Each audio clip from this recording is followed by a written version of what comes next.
중국은 일본 정부의 원전 오염수 방류 결정이 일방적이고 무책임하다면서 반발하고 나섰습니다. 또 주변국의 동의 없이 방류를 강행해선 안 된다면서 재검토를 요구했습니다. 중국 연결합니다. 강성웅 특파원.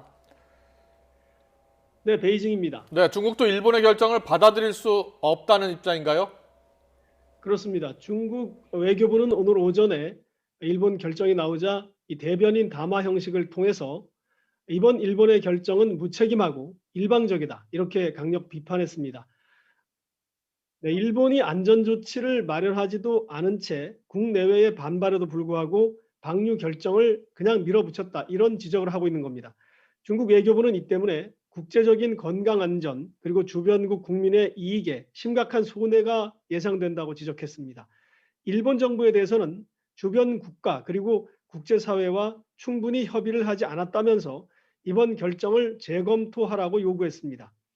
특히 관련 국가들 그리고 국제원자력 기구와 충분한 협의를 통해 어떤 합의에 도달하기 전까지는 원전 오염수를 무단으로 방류해서는 안 된다, 이렇게 반발했습니다. 네, 앞으로 중국은 어떻게 하겠다는 겁니까? 네, 일단 중국 외교부 입장은 국제사회의 반응을 예의주시하면서 다음 단계의 조치는 남겨두겠다, 이런 입장을 보였습니다. 일본이 먼저 책임을 인식하고 과학적 태도로 국제사회와 주변 국가 그리고 일본 국민의 이 심각한 우려에 대해서 답을 먼저 내놔야 한다는 겁니다.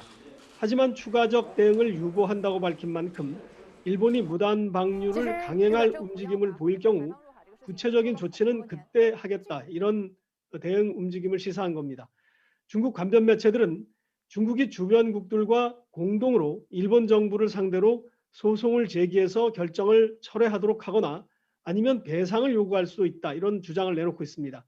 중국이 가입한 유엔 해양법 협약의 틀 안에서도 문제 해결을 시도할 수 있다, 이런 분석도 나오기도 했습니다.